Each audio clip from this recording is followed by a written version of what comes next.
புலி படத்தில் 15 கோடி ரூபாய் வாங்கிட்டு வரி ஏய்ப்பு பண்ணிட்டாருன்னு சொல்கிறாங்க. அவர் கஷ்டப்பட்டு நடித்து உழைச்சி லட்சக்கணக்கான ரசிகர்களை பண்ணி அவர் எதுக்கு கவர்மெண்ட்டுக்கு வரி கட்டணும்? சரி, புலி படத்தில் வரி ஏய்ப்பு பண்ணிவிட்டான்னு சொல்லி சாட்ட துருமுருகன் பேசுகிறா. அப்படியே சாட்ட துருமுருகனை பார்த்து கேட்குறேன், இலங்கை தமிழர் நல்வாழ்வுத்துறைக்கு 5 கோடி ரூபா கொடுத்தாரு, அதை பற்றி அதை பேசுனியா?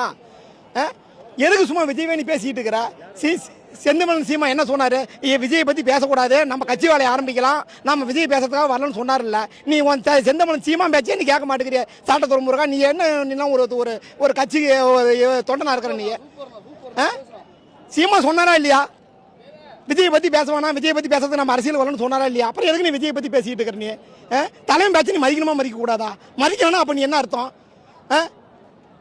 சீமானுக்கு நான் சொல்லிக்கிறேன், உன் கட்சி அழிகிறதுக்கு ஒரே ஒரு காரணம் தான் சாட்ட துறைமுருகன் தான். உன் கட்சி அழிகிறதுக்கு ஒரே ஒரு காரணம் தான். நீ 2% மேலே ஓட்டு வாங்க, நீ உனக்கு ஓட்டு குறையிற ஓட்டு போடாமல் சாட்ட துறைமுருகனால தான். ஏன்னா இலங்கையிலேருந்து பணம் வருது, உங்களுக்கு இலங்கையிலேருந்து பணம் வருது. நாங்களாம் சோத்து பிச்சை எடுத்துக்கிட்டு இருக்கிறோம், புரியுதா? உங்களுக்கு இளைஞர்லேருந்து பணம் வருது, நம்ம தின்னுட்டு திரியுறீங்க. மேடை நாளைக்கு கலவரத்தை உண்டு பண்ணிக்கிட்டு நாம் தமிழர் கட்சிக்கும் தாவக கட்சிக்கும் கலவரத்தை உண்டு பண்ணிட்டு திரியுறீங்க. உங்களுக்கு இலங்கையிலேருந்து பணம் வருது, 3 வேளை கறி மாட்டு கறிங்கிறதுக்கு பணம் வருது. எங்களுக்குலாம் அந்த பணம் இந்த மாதிரி வரல, எங்களுக்கு எதுவும் வரல. புதுசா இப்போ தான் கட்சி குழந்தை தாங்க, புதுசாக தாங்க கட்சி ஆரம்பிச்சிருக்கிறாரு. நீ 15 வருஷமா என்ன அரசியலுக்கு வந்தல? 15 வருஷமா எதாவது சாதிக்க முடிஞ்சதா? 15 வருஷமா என்ன ஒன்று புரிஞ்சுக்கிட்ட? நீ விஜய் பற்றி பேசுறது தான் புரிஞ்சுக்கிட்டியா?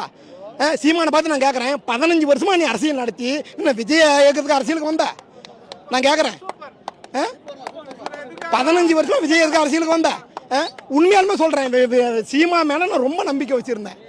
எந்த நேரத்தில் சீமா பேசுறது அரெஸ்ட் பண்ணிவிடுவாங்களோ, என்ன பண்ணிவிடுவாங்களோ, சீமா மாதிரி ஒரு ஆளுக்கு வரணும். இப்போ தான் தெரியுது, நல்ல வேலை வந்திருந்தா நல்லா தூக்குப்பட்டு சேர்த்துருக்கணும்.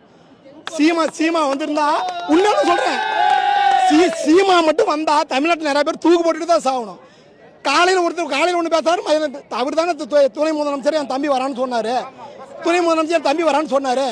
இப்போ வந்து ரோட்டுக்கு அந்த ஓரத்தில் இந்த ஓரத்தில் நடுவில் சேர்த்து போடுவாங்க. இப்போ திராவிடம் தான் வெங்காயம் தான் தேவையா? தமிழ் திராவிடம் தமிழ் தேர்ச்சி தான் தேவையா? சோறு தானே 3 வேளை தேவை மக்களுக்கு. சோறு தேவை, குடி தண்ணீர் தேவை. நீ திராவிடம் வச்சு என்ன பண்ண போற? நீ